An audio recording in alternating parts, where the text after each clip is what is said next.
Donc, bienvenue au nom de l'INSA de Strasbourg, école publique formant des ingénieurs et des architectes, dans les locaux de qui nous nous trouvons aujourd'hui, et d'Éco-Conseil, Institut européen pour le conseil en environnement, une petite association locale. Je suis Michèle Ernewein, la directrice de la formation d'Éco-Conseil, et je suis accompagnée, même s'il est dans l'ombre, par mon collègue Serge Higuel, par Nathalie en direct qui viendra nous rejoindre à cette table tout à l'heure, et par Audrey en ligne qui viendra nous rejoindre à travers l'écran, toutes deux éco-conseillères qui se présenteront dans quelques instants.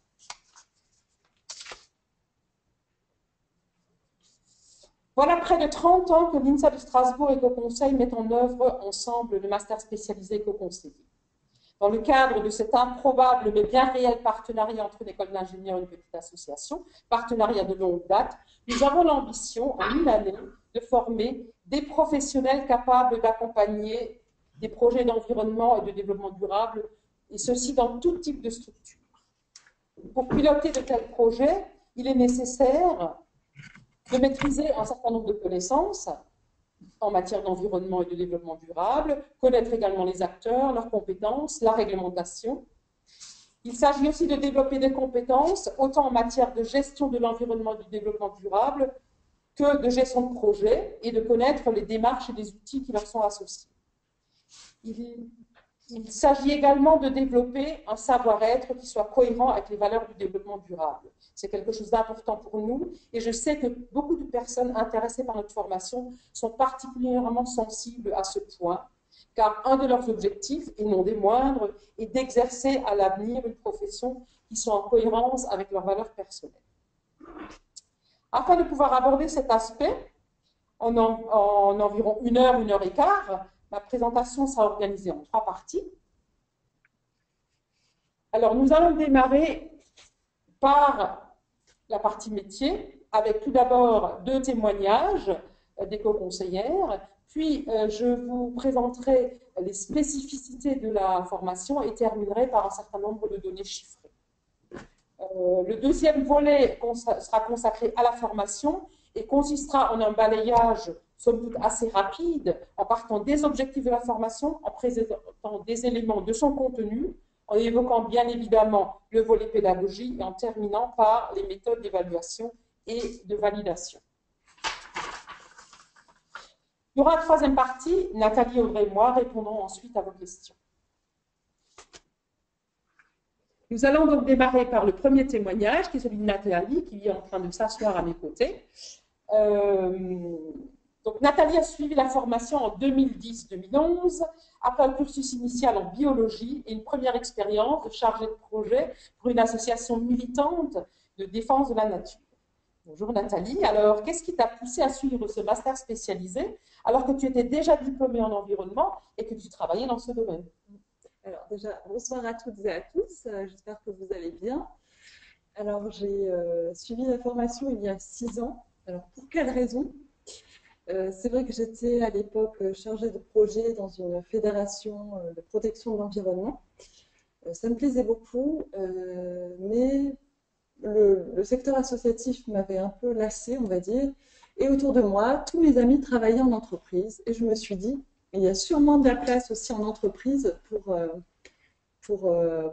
trouver un métier qui ait du sens et donc vraiment faire ce qu'on appelle du développement durable, développement soutenable. Ça, c'est un débat. Et donc, je me suis orientée vers cette formation d'éco-conseiller qui m'a surtout permis en fait, de réaliser une mission professionnelle de 5 mois en entreprise et donc de vérifier que le domaine, le secteur de l'entreprise pouvait aussi me plaire en fait. Voilà. Alors effectivement, tu nous avais surpris dès le départ avec cette volonté de passer du monde associatif et militant à l'entreprise et tu as réussi. Alors est-ce que tu peux nous dire les points clés un peu de la formation qui t'ont permis de convaincre une entreprise comme Socomec de t'embaucher, et puis de nous dire en quelques mots ce que tu fais aujourd'hui là-bas? D'accord. Alors en fait, ce qui m'a aidée, c'est de pouvoir me présenter en tant que généraliste de l'environnement et du développement durable pour cette entreprise. Je pense que le module de communication qui est très important dans la formation m'a beaucoup aidée. à donc avoir des outils et des techniques de communication interne et externe. La gestion de projet également m'a beaucoup apporté et m'a permis d'être à l'aise en fait en entreprise. Et c'est sûr que j'avais aussi besoin de capacités d'adaptation que j'ai beaucoup développées à la fois dans mon expérience précédente, mais également pendant la formation d'éco-conseil. Donc voilà, donc c'était tous ces atouts pendant la formation qui m'ont permis de me présenter chez Socomec. D'abord pour la mission professionnelle, donc dans le cadre de la formation d'éco-conseil, et ensuite donc il y a eu une création de poste à la clé. Donc ça, c'est vraiment pour la partie formation et ce que ça a permis de m'apporter auprès de Socomec. Et ensuite, pour ce qui est de mon poste actuellement, donc je suis responsable de projet développement durable. Ça veut dire en fait coordonner les actions de développement durable de l'entreprise. Donc en fait, j'en pilote certaines en direct et ensuite j'en accompagne d'autres. Et bien sûr, à côté de ça, il y a un système de reporting et des actions de communication à la fois en interne et en externe. Donc communication, sensibilisation auprès des salariés et communication en externe. Donc c'est un poste très complet. C'est un peu le poste dont je rêvais en fait quand j'ai commencé la formation. Voilà. Ok, merci. Tu pourras peut-être nous donner plus de détails s'il y a des questions à ce sujet. On va passer à notre deuxième éco-conseillère. Alors, il faut d'abord que j'arrive à remettre sa webcam en route. Voilà, c'est parti. Donc, bonjour Audrey. Tu es avec nous depuis le Pas-de-Calais. Alors, Audrey, toi, tu as fait la formation en 2012-2013.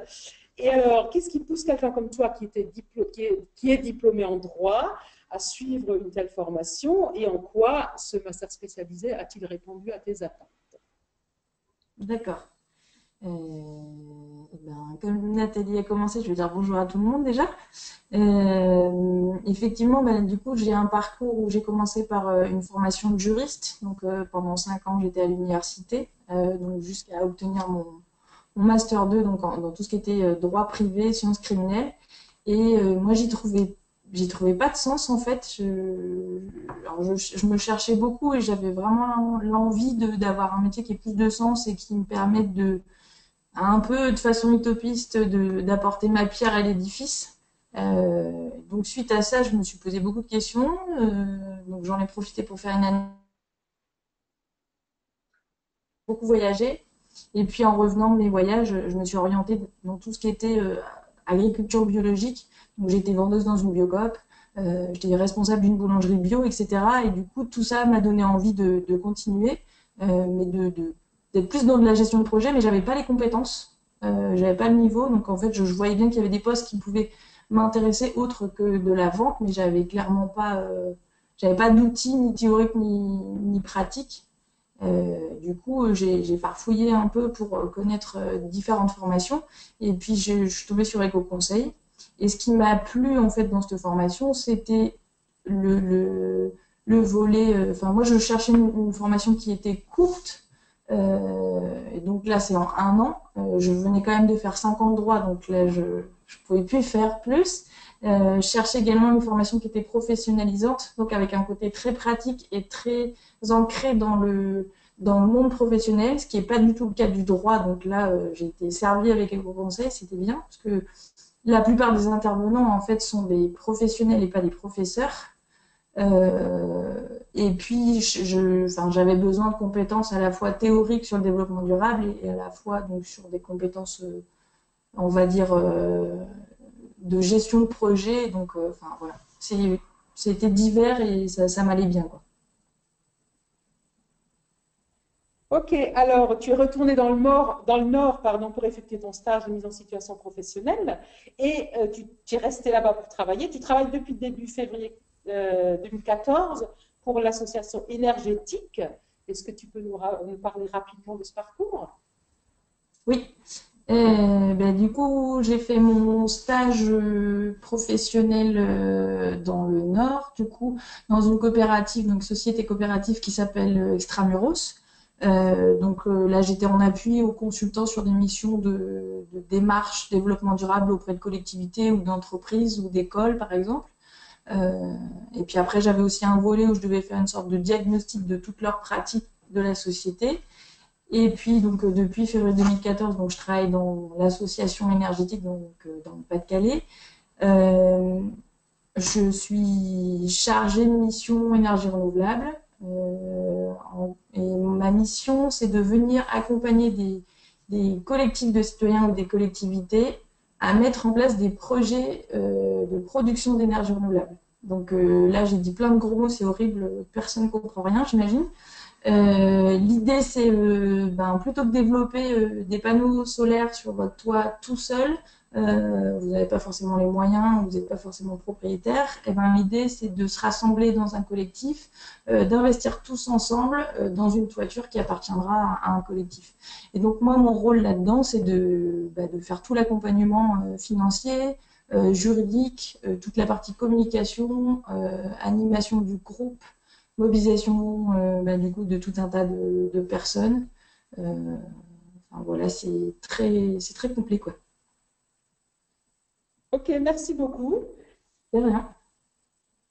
Voilà donc deux exemples concrets et très différents finalement de parcours d'éco-conseillère. On va revenir vers vous tout à l'heure pour les questions. Je vais enlever la caméra et on te retrouvera tout à l'heure.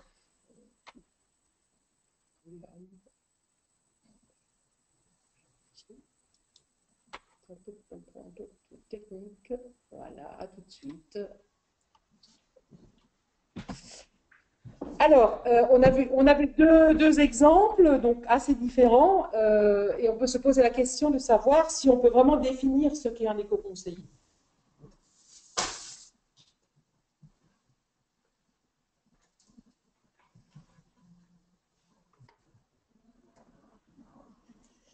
Sachant qu'il n'y a pas de profil type, mais quand on regarde quasiment autant de facettes que de personnes en activité. Alors tout de même, la grande majorité des éco-conseillers se reconnaît dans une définition assez générique, qui est que l'éco-conseiller est un généraliste, d'ailleurs on l'a déjà dit ce soir, un généraliste de l'environnement au service du développement durable ou soutenable ou de la transition écologique. Alors pourquoi généraliste ou dans quel sens? En fait, c'est dans le même sens que le terme de médecin généraliste, ce qui veut dire que l'éco-conseiller a une très bonne culture en matière d'environnement et de développement durable, sans pour autant être un spécialiste d'un point particulier de ce domaine-là. En revanche, tout comme le médecin généraliste, l'éco-conseiller saura en fait où aller chercher les réponses, les interlocuteurs, les personnes ressources, quand il sera interpellé sur un point particulier, technique, spécifique, etc. Tout comme le médecin généraliste, c'est en fait orienter ses patients vers le spécialiste qu'il faut. Donc, c'est la première partie de la définition. La deuxième concerne le développement durable. Donc, pour l'éco-conseiller, le développement durable, c'est en fait le cadre de référence de son action. Quel que soit le sujet sur lequel il travaille, il va essayer d'appliquer une vision, une lecture transversale pour proposer des solutions qui permettent de concilier l'environnement, l'économie et le social, et ceci dans une approche qui favorise la participation de tous les acteurs, qui tient compte des besoins des générations futures et aussi des besoins de toutes les générations actuelles. Et on sent que les inégalités sont de plus en plus marquées, que ce soit entre le nord et le sud ou au sein d'une même société. Alors, je suis certaine qu'à ce moment de ma présentation, certains d'entre vous se posent peut-être la question de savoir si cette référence au développement durable dont je viens de parler n'est pas, comme quand même très souvent, simplement une question de mode. Alors non, je vais vous rassurer. La formation d'éco-conseiller s'inscrit dans le développement durable depuis qu'elle existe et c'est déjà depuis 1993, comme vous le prouve cette diapo, que la plaquette de présentation de la formation y fait référence. Voilà, c'était un petit clin d'œil simplement. Maintenant, peut-être c'est quand même important pour vous d'aller un petit peu au-delà de la définition générique que je viens de vous donner. Alors, comment est-ce qu'on peut, au-delà de ça, définir un éco-conseiller? On se rend compte, quand on regarde les différents postes, que les activités des éco-conseillers se retrouvent, grosso modo, au sein de 3 grands types d'activités. Alors, tout d'abord, le conseil et l'accompagnement des décideurs, que ce soit des élus en collectivité, des dirigeants en entreprise, en association. Accompagnement dans l'élaboration et la mise en œuvre de politiques, de stratégies d'environnement ou de développement durable, ou de responsabilité sociétale des entreprises, comme on appelle en général le développement durable dans l'idée d'entreprise. C'est aussi de l'accompagnement du changement nécessaire à l'intégration du développement durable dans le management des organisations. Deuxième grand type d'activité, c'est le pilotage de projets, donc la conception, l'animation de projets de territoire ou d'organisation, et en allant du diagnostic partagé avec l'ensemble des acteurs à la co-construction du plan d'action, sa mise en œuvre et son évaluation. Enfin, le troisième aspect, troisième type d'activité, et Nathalie en a déjà parlé tout à l'heure, tourne autour de l'aspect communication au sens large, à travers la conception, la mise en œuvre de stratégies, de plans et d'actions, d'information, de communication, de sensibilisation, parfois de formation, dans le domaine de l'environnement de développement durable, qui soit adapté à tout type de public, à l'interne, là aussi tu nous en as déjà parlé, bon, vers les élus, les dirigeants, le personnel d'entreprise ou de collectivité, mais aussi à l'externe, vers les partenaires, les clients, le grand public, la presse. Voilà, donc, et toutes ces activités sont en fait caractérisées par un certain nombre de points importants, qui sont la transversalité, l'approche globale. Donc, je rappelle, l'éco-conseiller étant généraliste, l'intervention le plus en amont possible des problématiques. L'éco-conseiller va favoriser la prévention plutôt que le traitement. C'est aussi la proposition de solutions concrètes. L'éco-conseiller n'est pas un théoricien du développement durable, mais bien un acteur de terrain. Et enfin, point clé, la mobilisation et l'implication de l'ensemble des publics, des acteurs qui sont concernés. Et pour cela, l'éco-conseiller doit savoir communiquer, adapter son discours à ses interlocuteurs afin de favoriser la concertation, la participation et la co-construction des solutions. Il y a donc une vraie différence entre l'éco-conseiller et l'expert en environnement et développement durable qui se traduit à travers la démarche qu'il va mener, qui est toujours cette démarche où il va essayer d'impliquer, de mobiliser et d'emmener l'ensemble des parties prenantes. Maintenant que ce portrait global est dessiné, je vais vous donner quelques données, je vais vous apporter quelques données chiffrées qui datent d'avril 2016, on n'a pas refait la mise en jeu en 2017. Alors, un premier diagramme montre en fait le taux d'insertion qui est calculé sur donc, 27 promotions, nous en sommes à la 29e actuellement. Alors, qu'est-ce qu'on remarque sur ce diagramme? C'est que plus de 90% des diplômés ont un emploi, même si on voit depuis 2 ou 3 ans des durées moyennes de recherche plus longue à la sortie de la formation, bien sûr liée à la crise qui n'en finit pas, aux restrictions budgétaires des collectivités notamment, et aussi à toutes ces incertitudes en matière de politique. Et d'ailleurs, ce n'est pas fini, on ne sait pas trop où on va actuellement. Donc, on voit des premiers postes parfois plus précaires, comme finalement dans beaucoup de secteurs d'activité. Je crois que ce n'est pas l'apanage que du domaine de l'environnement et du développement durable.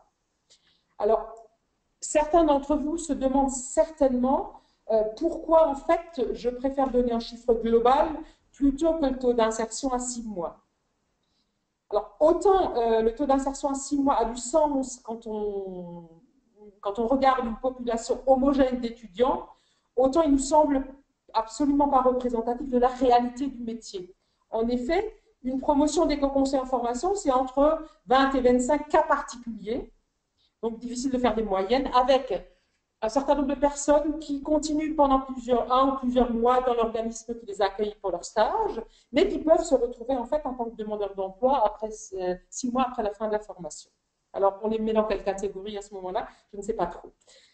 Il y a aussi des personnes en reconversion qui ont des contraintes familiales fortes qui ne leur permettent pas de prendre un poste loin de chez eux, et donc la durée pour obtenir un emploi va être plus longue que chez des jeunes diplômés qui, en général, sont libres comme l'air et vont aller là où, en fait, ils vont trouver du travail. Et enfin, on rencontre aussi, et relativement souvent quand même, des personnes parmi les éco-conseillers qui décident de ne pas travailler tout de suite ou de faire un break pendant leur carrière, soit pour s'occuper de leur famille, soit pour faire un tour du monde. Et on en a un qui va rentrer bientôt et on en a deux qui sont en train de préparer leurs valises et qui vont partir dans quelques semaines. Voilà. Donc vous comprendrez peut-être pourquoi ça nous semble extrêmement difficile d'utiliser ce taux d'insertion en 6 mois qui nous semble pas avoir beaucoup de sens. Alors, si on continue à regarder ce diagramme, on voit que parmi les gens qui ont un emploi, environ 8% exercent dans un autre secteur. D'ailleurs, souvent après une ou plusieurs années dans l'environnement. Alors, les personnes changent par choix. On a un certain nombre d'éco-conseillers qui se sont orientés vers l'enseignement, d'autres plutôt vers des aspects liés au développement personnel, etc. Parfois aussi par opportunité. Enfin, il y a un petit 3% là qui est une catégorie autre. Alors, il inclut des personnes qui sont dans d'autres situations, comme en formation, et aussi les premiers éco-conseillers qui sont à la retraite. Parce que quand on a presque 30 ans de longévité, on a aussi des gens qui sont déjà à la retraite. Ils ne sont pas encore très nombreux, mais il y en a quelques-uns. Voilà pour les données globales. Alors, on peut en retenir donc effectivement que plus de 90% des personnes diplômées ont un emploi et que près de 90% des diplômés travaillent dans le secteur de l'environnement et du développement durable, ce qui, à mon avis, est un très bon chiffre pour une formation de ce domaine-là. Alors, on va passer au second diagramme qui va nous donner, en fait, donc, parmi les éco-conseillers qui travaillent dans le domaine de l'environnement et du développement durable, la répartition des postes entre les grands types d'employeurs, et on en a distingué 3. À peu près la moitié des personnes qui travaillent dans les collectivités et autres organismes publics, un peu plus qu'un tiers qui travaillent dans le milieu de l'entreprise. Je détaillerai un petit peu tout à l'heure ce qu'il y a derrière ces appellations, et puis à peu près un 5e dans le milieu associatif. Alors, on va commencer par les associations. Les associations sont des structures extrêmement variées, qui ont comme seul point commun d'avoir en fait un statut juridique d'association. On y trouve en fait des choses quand même extrêmement différentes. Alors, les éco-conseillers travaillent en général plutôt dans des structures de taille moyenne, souvent inférieures à 10 salariés, et qui ont plutôt un impact local ou régional.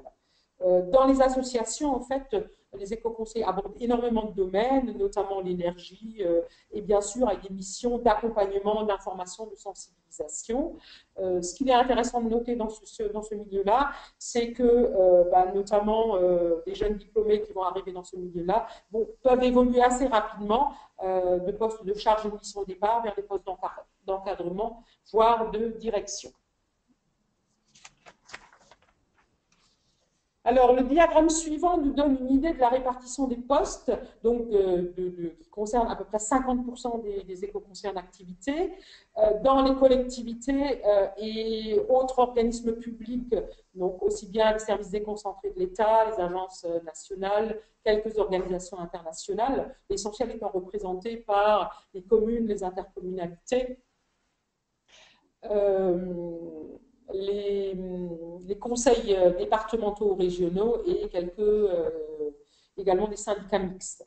Sachant que, si vous regardez un peu les chiffres, la part la plus importante se situe en fait dans les structures intercommunales qui sont celles qui ont en fait la compétence environnement en particulier, qui est devenue une compétence obligatoire depuis pas très longtemps.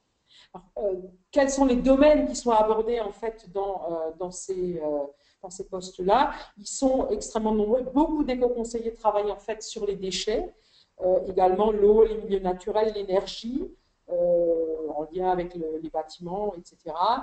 Également, bien sûr, des approches territoriales de développement durable en tant que coordinateur d'Agenda 21, de plan climat-énergie, d'économie circulaire. Alors, ce qui est intéressant, c'est qu'on note en fait des évolutions dans les métiers au cours des plus de 20 ans d'expérience qu'on a. Par exemple, je le disais, il y a énormément d'éco-conseillers qui travaillent dans les déchets.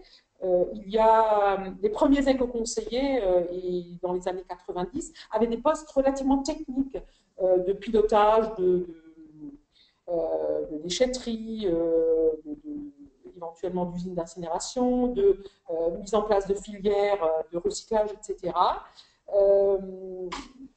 En fait, les métiers ont évolué avec les politiques de gestion des déchets et pour aller vers, tout juste pour aller de la gestion vers la prévention des déchets. Donc actuellement, on a pas mal de gens qui travaillent en fait dans le domaine de la prévention. Donc on est dans quelque chose d'assez différent, qui est devenu moins technique, mais où la part liée à tous ces aspects de communication dont on a parlé tout à l'heure devient bien sûr primordiale.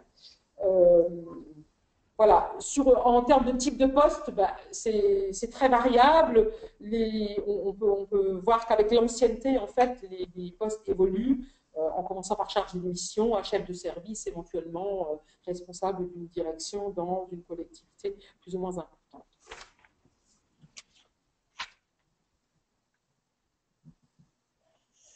Alors, autre secteur, c'est celui dont nous a déjà parlé Nathalie, concerne les postes dans le domaine de l'entreprise, qui est quelque chose de relativement varié. On peut y distinguer en fait des entreprises au sens strict, que ce soit des entreprises de production de services, que ce soit des PME ou de grands groupes.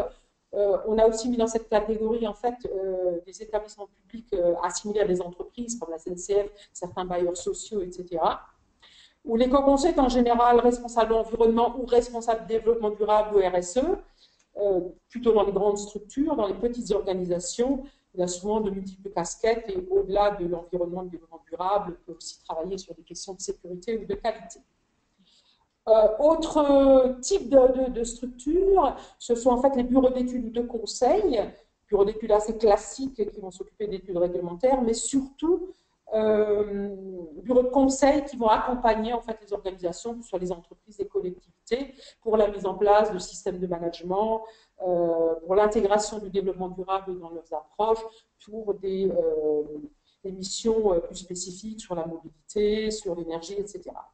Ce qu'il est intéressant de noter, c'est l'augmentation du nombre d'éco-conseillers qui travaillent ces dernières années, éco-conseillers qui travaillent comme consultants indépendants dans des domaines comme énergie, climat, la formation, la sensibilisation, la participation.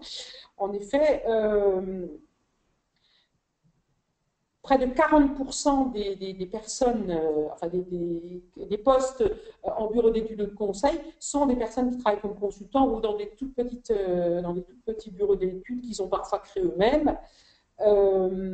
Alors, on retrouve là-dedans essentiellement des personnes en reconversion, mais pas uniquement. Et on comprend bien que dans la société actuelle, il est parfois plus facile de vendre une prestation à une organisation que d'obtenir un poste de salarié, ce qui explique en fait le développement, en partie en tout cas, le développement de ce type de fonction. Enfin, dans le domaine de l'entreprise, il y a un autre type de structure intéressante qui sont les chambres consulaires, donc chambres de commerce et d'industrie, chambres de métier et les organisations professionnelles dans lesquelles les éco-conseillers en fait font du conseil sur le plan technique, réglementaire, la sensibilisation, la prise en compte de l'environnement, du développement durable, de la formation. Ils alignent les actions collectives, par exemple sur une filière professionnelle ou sur une zone d'activité, par exemple sur les déchets, l'énergie, le plan de déplacement, et évolue aussi vers des missions d'économie circulaire, avec notamment des personnes qui travaillent autour de démarches d'écologie industrielle. Voilà, brosser rapidement les contours des métiers exercés par les éco-conseillers avec leur répartition actuelle en termes d'organismes employeurs. Voilà, alors tous ces éco-conseillers, avec leurs facettes très différentes, ont pas mal de points communs. Ils en ont notamment un, en tout cas, c'est d'avoir suivi ensemble de la formation. Et c'est de ça que je vais vous parler maintenant. Alors, le challenge auquel le master spécialisé essaie de répondre, c'est ce qu'on disait tout à l'heure, hein, c'est en un an de rendre les participants opérationnels en matière de pilotage de projets d'environnement et de développement durable. Et pour relever ce défi, parce que c'est quand même un sacré défi, la formation doit pouvoir répondre à plusieurs objectifs globaux. Alors tout d'abord, apporter ou mettre à jour, pour ceux qui les ont déjà, les connaissances de base en environnement et aussi permettre l'acquisition de clés d'accès à des informations spécialisées. C'est ce dont je parlais tout à l'heure quand je comparais en fait aux médecins généralistes. Il s'agit également de présenter les bases théoriques du développement durable, mais également des outils, des démarches qui permettent sa mise en œuvre concrète. Autre objectif, c'est de donner accès aux bases fondamentales du droit de l'environnement. Oui, je suis allée trop vite, c'est pas grave. Du droit de l'environnement, car c'est quelque chose qui est extrêmement important et c'est une matière complexe et qui évolue extrêmement rapidement. Autre point, c'est faire découvrir la diversité des acteurs de l'environnement et du développement durable et de bien comprendre leurs compétences respectives. Il s'agit également de former à des méthodes et outils de gestion de l'environnement et du développement durable, de conduite de projets, de travail en équipe, des choses qu'on a déjà évoquées tout à l'heure. Et enfin, de faciliter le développement des capacités de communication, de sensibilisation, et plus particulièrement en mettant vraiment le focus sur les méthodes participatives et l'accompagnement de la conduite du changement. Alors, pour répondre à ces objectifs, la formation a à sa disposition un contenu et des méthodes pédagogiques. On va parler d'abord du contenu à travers les enseignements, évoquer les intervenants et les applications pratiques. Alors, les enseignements sont regroupés en fait en deux axes thématiques et un axe méthodologique qui répondent chacun à un objectif différent. Le premier, c'est connaître et comprendre les fondamentaux. Il s'agit, cette fois-ci en début de formation, de poser le cadre, d'acquérir les connaissances de base en matière d'environnement, sur le développement durable, le fonctionnement des organisations, la réglementation. Le deuxième axe, dans le deuxième axe, il s'agit de développer l'analyse globale et la recherche de solutions adaptées. En fait, au fur et à mesure qu'on va avancer dans la formation, il s'agit d'aborder des sujets qui sont plus proches de la pratique de terrain, et en apportant une vision transversale des thématiques abordées, avec à la fois des aspects techniques, réglementaires, la présentation d'outils, de méthodes, la rencontre de différents acteurs, mais aussi de montrer ce qui fonctionne et comment cela fonctionne à travers la présentation de bonnes pratiques et de retours d'expérience. Enfin, l'axe méthodologique, l'idée c'est de maîtriser les outils de communication et d'accompagnement. Cet axe doit permettre d'acquérir et de développer des compétences en communication, conduite de projet, mobilisation des acteurs et accompagnement du changement. Ces sujets, donc les sujets de ce troisième axe, sont abordés tout au long de la formation pour permettre de les intégrer au fur et à mesure et de les mettre en œuvre, notamment au cours des applications pratiques. Alors, les intervenants ont déjà été... Pardon, j'ai oublié une petite information. Chaque axe d'enseignement est constitué de plusieurs modules d'une ou deux semaines, dont vous trouverez le détail sur la plaquette de présentation. Les enseignements en salle incluent, quand cela est possible, bien sûr des présentations, mais aussi des études de cas, et sont complétés, quand c'est nécessaire, par des visites de terrain. Alors, quant aux intervenants, il s'agit d'enseignants de l'INSA ou de l'université, mais surtout, comme cela a été déjà évoqué, de professionnels, ce qui permet une prise directe avec la réalité du terrain et avec l'actualité, les intervenants s'appuyant sur leur pratique quotidienne, et ainsi le contenu de la formation va évoluer presque naturellement avec l'évolution des pratiques professionnelles. Les enseignements sont complétés par des applications pratiques qui permettent la mise en œuvre des acquis et donnent lieu à des exercices de communication divers et variés. Il s'agit en général de simulation de mise en situation professionnelle à travers, par exemple, l'entraînement à la synthèse, l'étude de cas sur l'appel à la concurrence, la mise en œuvre, le test d'ateliers participatifs, la rédaction d'articles pour le site internet d'Éco-Conseil, mais aussi de mise en situation réelle. Il y en a deux particulièrement, le chantier d'application et la mission professionnelle. Le chantier dont les travaux de la promotion actuelle seront présentés mardi prochain à l'INSA de Strasbourg, ceux dont vous êtes certainement déjà informés. Enfin, au-delà des enseignements des applications pratiques, un accompagnement collectif et individuel à la mise en œuvre du projet professionnel est proposé aux participants à la formation. Alors, on a parlé de contenu, on va rapidement évoquer les méthodes pédagogiques qui sont fondées sur une pédagogie participative qui demande une forte implication de la part des participants. Je pense que vous pourrez en parler un petit peu tout à l'heure.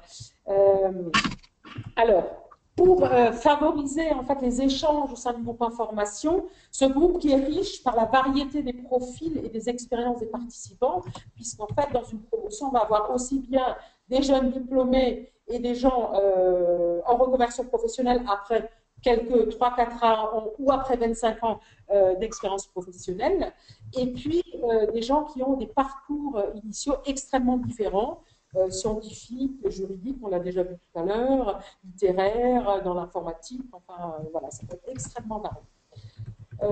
Donc les échanges de savoir à travers, entre les différents participants, échanges de savoir et de compétences sont largement encouragés, que ce soit de partager des connaissances techniques, de méthodes sur des sujets particuliers.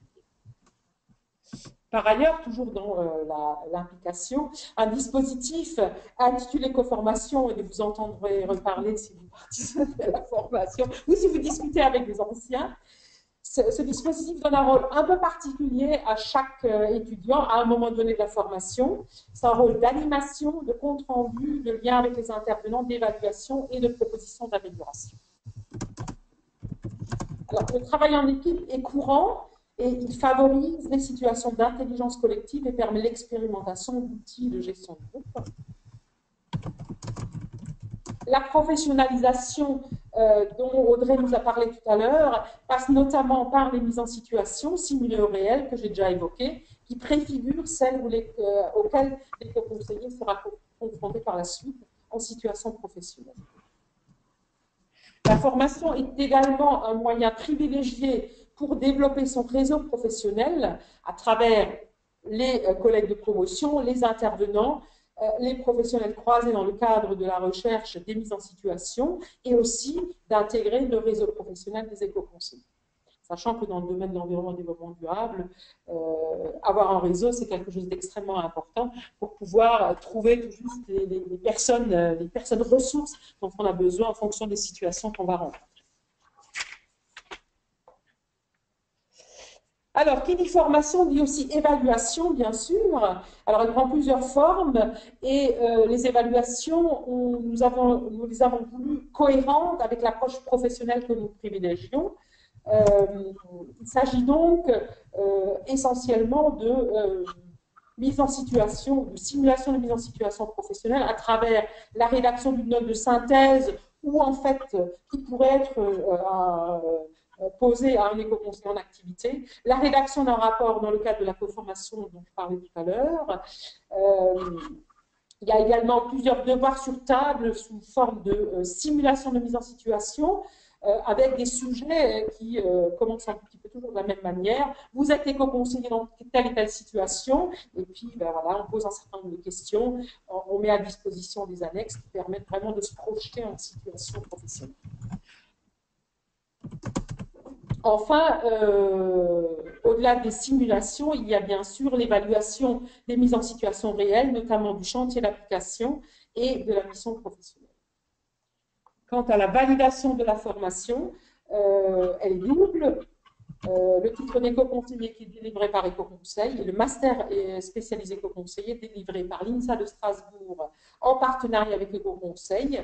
Donc, ce master spécialisé qui est en diplôme d'école de niveau Bac plus 6, accrédité par la conférence des grandes écoles. Alors, me voici arrivé au bout de cette relativement rapide présentation, parce que je pourrais vous en parler encore des heures. Alors, il y a certains points que je n'ai pas développés, mais cela aurait été un petit peu long, en particulier les questions liées au financement de la formation. En effet, les possibilités d'aide sont liées à la fois à la situation professionnelle du candidat et à son lieu de résidence. Il est donc impossible de donner des informations globales sur ce type de sujet. Donc, je remercie ceux d'entre vous qui ont des questions sur ce sujet de plutôt nous les poser par courriel et on répondra individuellement. Voilà, je vous remercie déjà pour votre attention sur ces premiers 3 quarts d'heure et vous propose maintenant de répondre à vos questions. Alors que je vais reprendre, on va remettre aussi Audrey avec nous.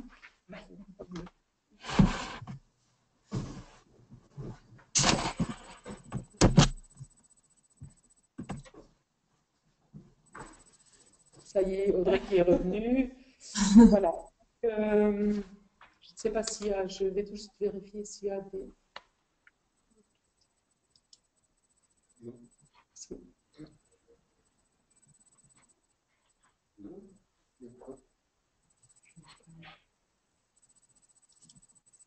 C'était un commentaire sur Monsieur Marc.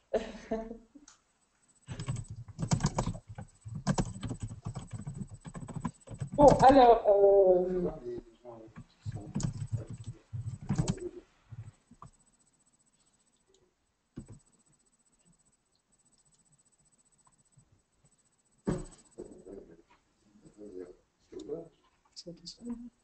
C'était celui de...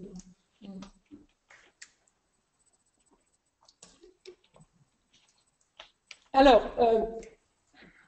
on a un certain nombre de questions, en fait, qui sont plus ou moins réparties selon quatre grands domaines. Les critères d'accès à la formation, peut-être pouvoir passer très rapidement là-dessus. Peut-être des aspects complémentaires sur la formation, sachant que je pense que j'ai déjà répondu à un certain nombre de choses. Bien sûr, des questions sur l'insertion professionnelle et sur les débouchés. Alors, on va peut-être rapidement, peut-être les conditions d'accès à la formation. Comme je vous le disais tout à l'heure,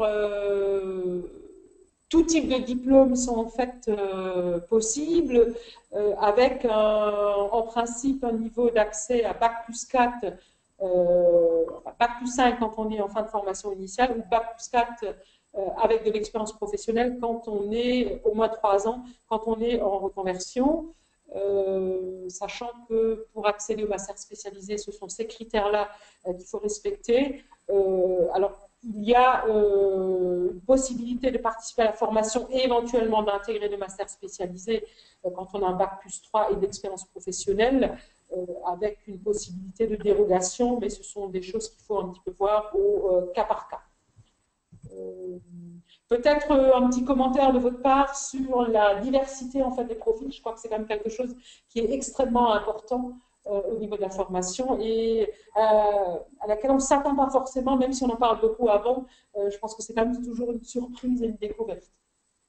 Nathalie? Oui, alors ça remonte à 6 ou 7 ans, mais je me souviens que le profil qui m'avait le plus marqué, en fait, c'est qu'on avait une infirmière dans la promotion, enfin ancienne infirmière, qui d'ailleurs s'est très bien adaptée, qui est vraiment, elle, à présent dans la gestion espace naturel, environnement, devenue très, très pointue dans son domaine, et parce que tout simplement elle était passionnée, et elle a pris le meilleur de la formation, et voilà, elle y est allée, et c'était chouette, c'était vraiment surprenant en début d'année de la rencontrer, et puis de voir où elle en est arrivée au final.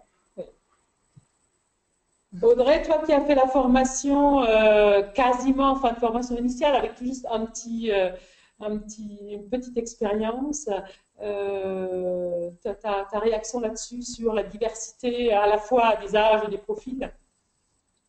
Alors sur les profils, j'ai une mauvaise mémoire, du coup je sais que c'était divers, mais je ne me rappelle plus. Il y avait des journalistes, il y avait des gens qui étaient ingénieurs. Il y avait des gens qui avaient déjà travaillé dans des collectivités ou dans des entreprises. Voilà. Et moi, ce qui m'avait vraiment impressionné, c'était la diversité en âge, en fait, plus. Parce que ça allait de gens qui sortaient tout juste de leur formation, donc ils avaient 23, 24 ans, jusqu'à, je sais pas, plus de 50 ans, je crois. Ouais. Et ça, c'est du coup hyper enrichissant. Enfin,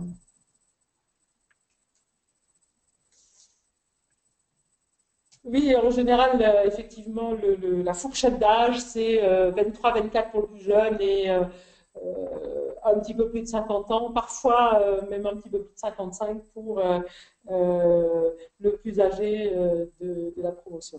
Ben, le fait que vous ne vous souveniez plus forcément des différences enfin, des profils initiaux montre bien aussi que euh, finalement, on se sent éco-conseil à un moment donné et que ces différences-là, on les retrouve plus vraiment. C'est vrai, c'est assez intéressant ça. Ah.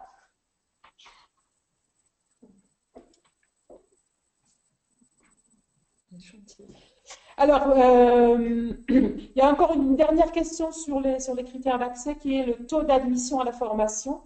Alors, moi, j'ai toujours l'habitude de dire que quelqu'un qui a un bon dossier, il a 100% de chances d'être admis. Voilà, donc je crois que tout est un peu là derrière. En fait, on se rend déjà compte qu'on a surtout des dossiers de personnes qui ont déjà réfléchi, en fait. On a rarement des dossiers qu'on va jeter à la poubelle. Et puis, après, il y a un certain nombre de critères qui sont liés à... Enfin, on essaie de mesurer la capacité de la personne à suivre la formation.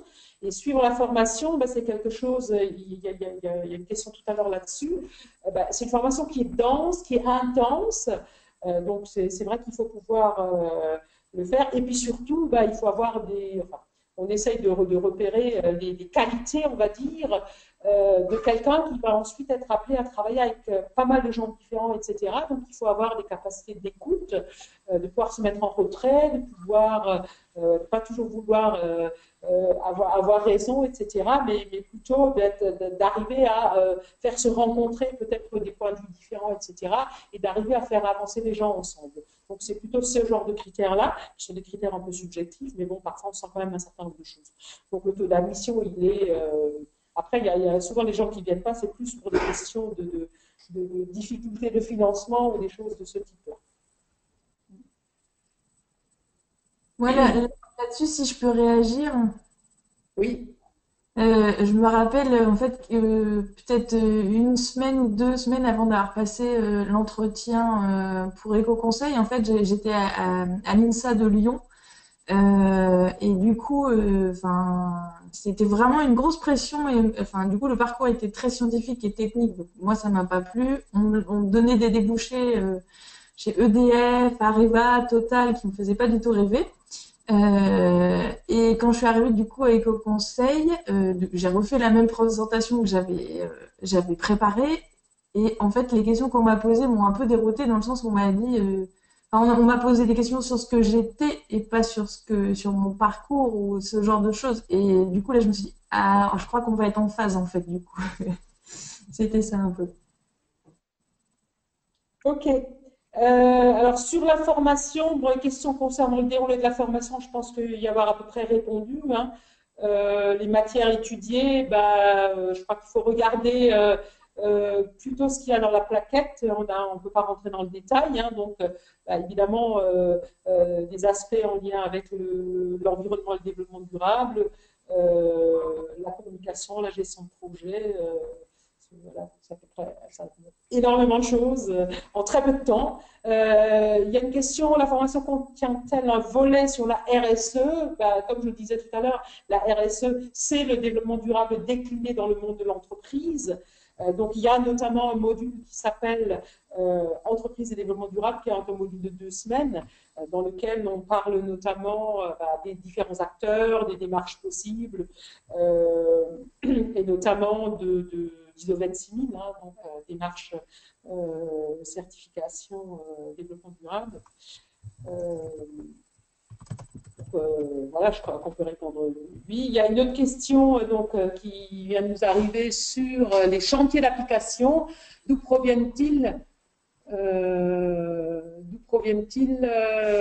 Comment sont-ils répartis? Comment les étudiants, oh là, il y a beaucoup de choses, travaillent-ils le sujet?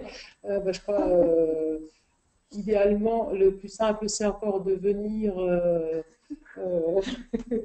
évidemment, quand on peut, à la présentation des choses, pour ceux qui le peuvent, je vous conseille vraiment de venir, c'est super intéressant de voir là les restitutions de chantier. Alors, les sujets, c'est mon collègue Serge qui est à côté de nous là, qui essaye de les décrocher auprès d'acteurs différents du monde des collectivités, des associations, des entreprises.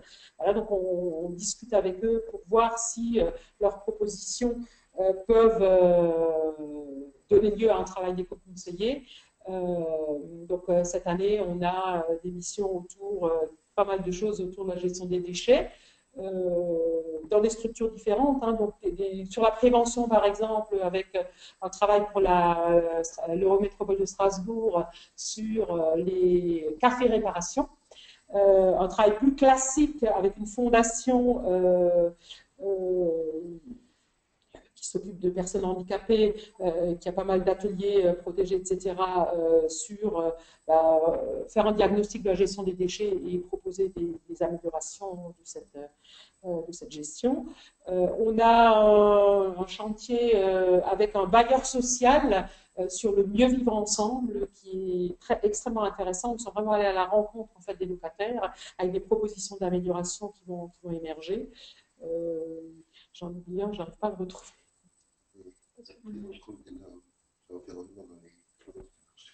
Ah oui, il y en a un qui est un peu pas évident à expliquer. Donc, on travaille avec une structure qui sur la définition et comment on peut mesurer en fait comment on peut répondre à des clauses environnementales dans les marchés publics.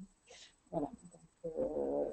Alors, comment c'est réparti? La répartition, elle est simple. Hein. On demande en fait aux étudiants de nous donner leur choix et on essaie de constituer des groupes de 3-4 personnes qui à la fois répondent à leurs souhaits et puis arriver à répartir l'ensemble des chantiers. Et le travail se fait donc sur à peu près 4 semaines en autonomie, donc en groupe, avec un soutien, un référent au niveau de l'équipe pédagogique, et donc des allers-retours aussi avec le commanditaire, etc. Donc c'est un vrai travail de terrain et une vraie production après ces quelques semaines de travail. Donc le chantier préfigure. La différence, c'est que c'est un travail en équipe, mais qui préfigure en fait ce qui va se passer ensuite pendant la mission professionnelle.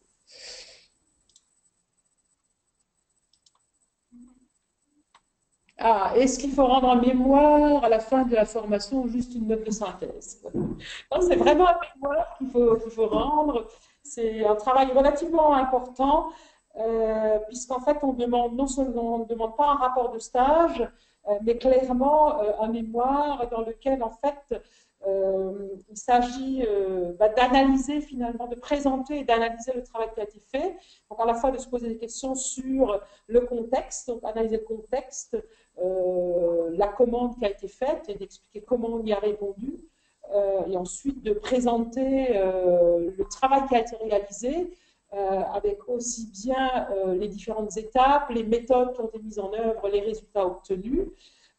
Et puis il y a une partie, un chapitre qui est un chapitre d'approfondissement un petit peu plus théorique, où l'idée c'est de creuser un des sujets qui a été abordé ou qui semblait proche en fait des thématiques traitées pendant la mission professionnelle, en s'appuyant en fait sur de la bibliographie. Et le mémoire se termine par un chapitre vraiment d'analyse critique. L'idée étant de se poser des questions sur et si c'était à refaire, qu'est-ce que j'ai pu apporter, comment ma mission s'est inscrite dans le développement durable, etc. Donc un mémoire qui ensuite est présenté oralement devant le jury composé de 4 ou 5 personnes. Je sais un peu bizarre.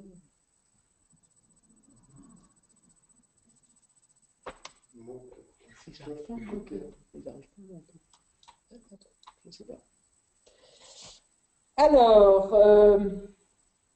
je ne sais pas si vous voulez faire des commentaires sur l'évaluation, le mémoire, le rythme de travail. Ah oui, il y avait une question sur le rythme de travail. Quel rythme de travail personnel doit être fourni?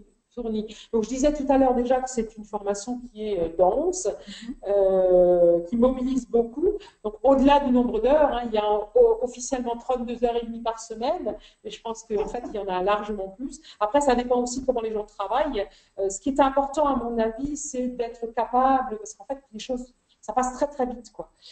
C'est d'être capable, en fait, de structurer, d'organiser, en fait, ses connaissances de manière très pragmatique, hein, dans des fichiers, etc., pour pouvoir ensuite les mobiliser par la suite. Bon, on donne un petit coup de main, puisqu'en fait, on structure aussi tout ce qui est apporté par les intervenants, etc., sur une Dropbox qui est accessible, en fait, pendant toute l'année, et puis encore un petit peu après. Et donc, les gens peuvent ensuite mobiliser les informations dont ils ont besoin, notamment dans le cadre de la mission professionnelle, quand ils sont concernés par un sujet particulier, parce qu'effectivement, on ne peut pas tout approfondir pendant la période en centre de formation. Oui. Sur la densité, Oui, en fait, c'est beaucoup d'heures de travail aussi en soirée ou le week-end, bien sûr, mais c'est beaucoup de plaisir en fait. Et c'est justement grâce à la diversité des personnes, hein, de vos collègues de promotion et les apports que vous pouvez avoir par les intervenants, par l'équipe pédagogique, qui fait qu'en fait l'année passe à une vitesse incroyable. Vous êtes bien fatigué à certaines périodes de l'année, mais très heureux. Voilà, c'est très, très dense, ça je confirme. Et en même temps, c'est beaucoup de satisfaction, en fait, beaucoup de richesse en général. Voilà. Audrey? Moi, je me souviens pas que c'était si dense, mais peut-être parce que je suis sortie d'une formation 2 ou 3 ans avant qui était, enfin, le droit, c'est quand même assez dense aussi, je pense. Et du coup, j'ai eu l'impression que c'était un peu sur la même lignée. J'avais même l'impression de devoir apprendre des connaissances théoriques moindres en fait, enfin en termes de pavés de choses à apprendre. Du coup, ça c'était pour moi, c'était plutôt positif. Euh, mais effectivement, comme le disait Nathalie, c'est que en fait c'est des sujets qui nous passionnent. Du coup, on peut y passer des heures enfin, sans problème quoi. Et puis il y a beaucoup de choses qui sont pratiques, donc on n'est pas de l'ingestion théorique purement simple, enfin bête et méchant, donc ça, ça passe, moi je trouve. Et après, il y a aussi des gens enfin moi j'ai pas d'enfants, donc ça facilite de pouvoir se rendre disponible les soirées et les week-ends.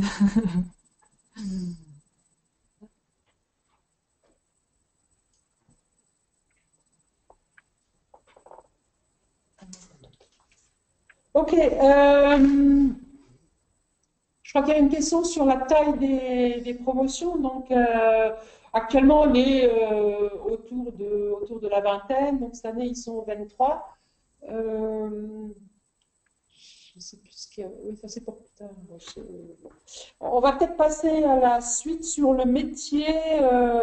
Les débouchés, on en a un petit peu parlé. Enfin, voilà, j'ai essayé de vous brosser un peu un portrait de ce qui se passe actuellement. Il y a une question intéressante. Voilà, quelqu'un qui nous dit, j'aimerais... tu peux remettre la question sur... Oui, j'aimerais demander à Audrey et à Nathalie, donc là on parle des débouchés, hein, quelles sont leurs plus grandes satisfactions dans leur métier actuel? Oups. Qu'est-ce qui vous... Les principaux challenges. Waouh. Ouais, et peut-être les challenges principaux, ouais. Audrey, tu commences?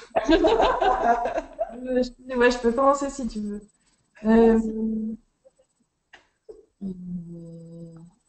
Alors moi, actuellement, je suis en pleine réflexion professionnelle un peu d'orientation dans d'autres structures. Du coup, c'est pas évident d'y répondre, mais on va dire que ce qui me plaît, moi, dans mon travail actuel, c'est je travaille dans une association, donc ce qui est intéressant, c'est vraiment le volet militant et très autonome. Et puis, du coup, dans une petite structure, je peux vraiment travailler sur des missions assez différentes euh, et assez innovantes parce que le premier projet sur lequel on a travaillé n'existait pas dans la région, donc on a inventé la méthodologie, etc. Donc ça, c'était hyper vivifiant.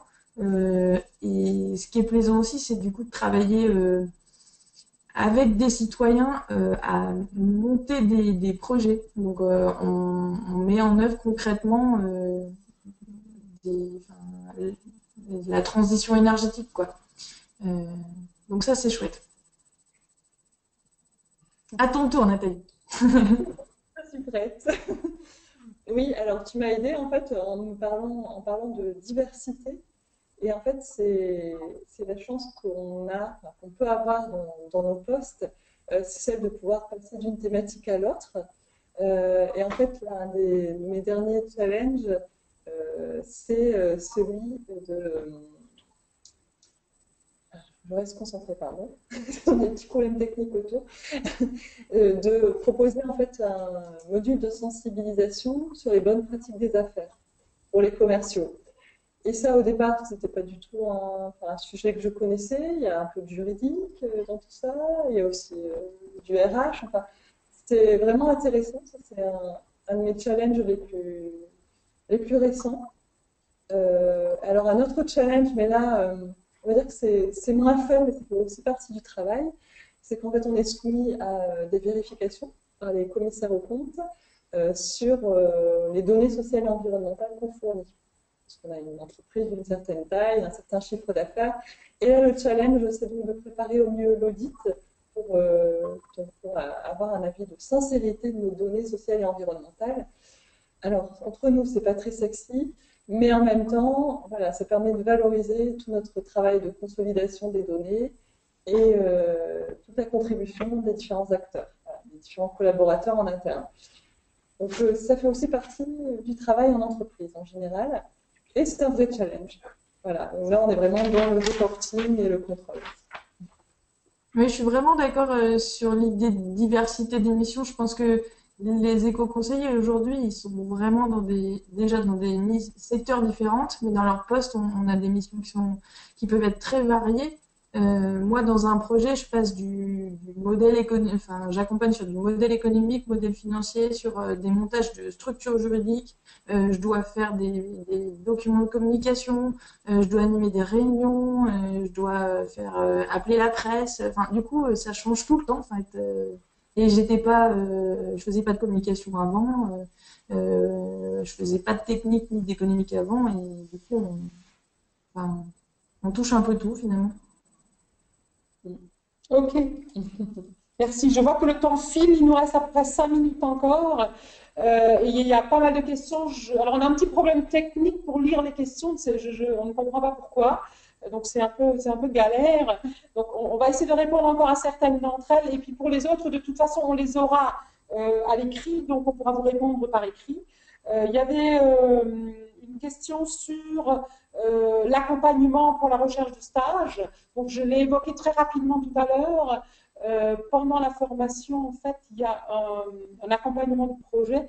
L'accompagnement est d'abord collectif, avec notamment la mise en relation avec les éco-conseillers, etc., pour vraiment découvrir les facettes du métier, etc., mais aussi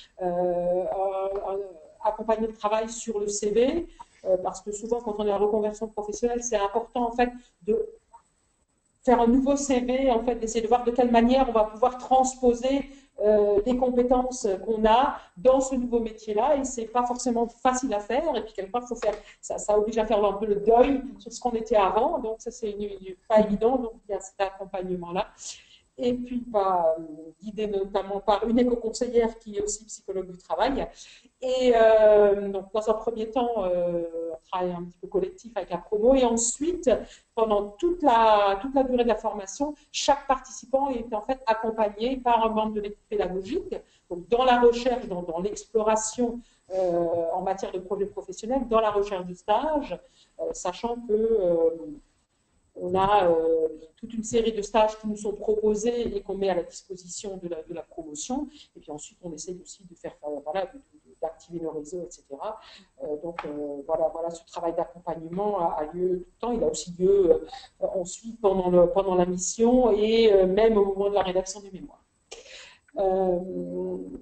Il y avait une autre question sur le réseau. Quelle est la taille du réseau? En fait, on parle du réseau, notamment du réseau des éco-conseillers. Il y a à peu près actuellement de l'ordre de 800 diplômés en France. On n'a bien sûr pas les contacts avec l'ensemble d'entre eux, mais c'est largement sont devenus plus de la moitié, et on est en contact au moins à travers un annuaire, etc., avec à peu près la moitié. Donc ce réseau, il y a pas mal de gens en Alsace, mais il y en a un petit peu partout en France.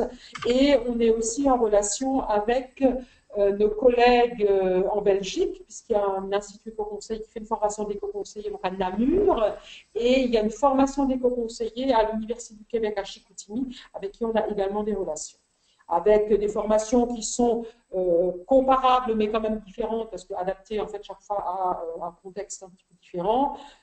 Mais au-delà de ça, des personnes formées et des personnes qui ont des missions, enfin qui se retrouvent. Hein. Moi, en discutant avec, j'ai eu l'opportunité de participer pendant pas mal d'années en fait au jury de diplôme au Québec, et en fait, je retrouvais les mêmes préoccupations, les mêmes démarches, etc., que celles des stagiaires de la formation d'éco-conseillers.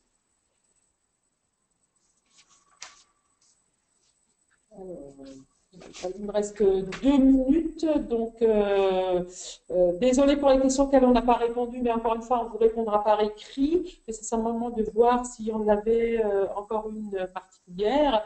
Voilà, on va peut-être passer au mot de la fin. Je suis désolée de vous bousculer, mais je vais avoir un train à prendre. C'est le dernier, donc voilà, il va falloir qu'on range avant de partir. Donc on va s'arrêter là. Je vais vous proposer peut-être un petit mot de conclusion. Voilà, à toutes les deux, qu'est-ce que vous avez envie de dire aux personnes qui vous écoutent et qui vous regardent, et puis je finirai ensuite. Oui, alors, allez, 99% satisfaite de la formation. Je ne vais pas dire 100% parce qu'on va me dire que... Donc, beaucoup de satisfaction de mon côté. On a tout dit. Et puis un rêve qui s'est réalisé. Exactement, oui.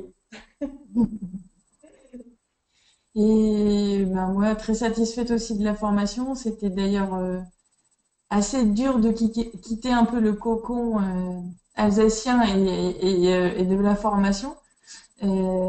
Et sinon, ce que je dirais, c'est que des formations développement durable, il y en a à la pelletée aujourd'hui, mais à mon avis, des formations où vous pouvez y aller un peu avec vos tripes et avec ce que vous êtes et avec vos valeurs, je suis pas sûre qu'il y en ait autant que ça.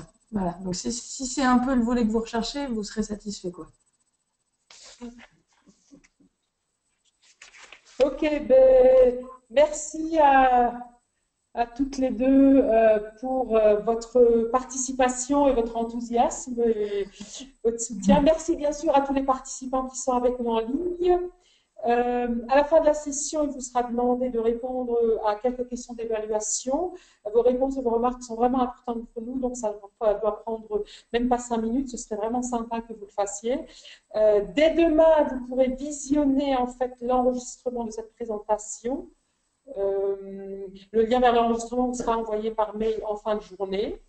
Donc, la diapo que vous voyez maintenant, vous annonce un peu la suite. Donc, je rappelle, pour ceux qui ne sont pas trop loin, la présentation des chantiers, des travaux des chantiers, mardi prochain à l'INSA ici. Et puis, on a prévu une nouvelle session par Internet.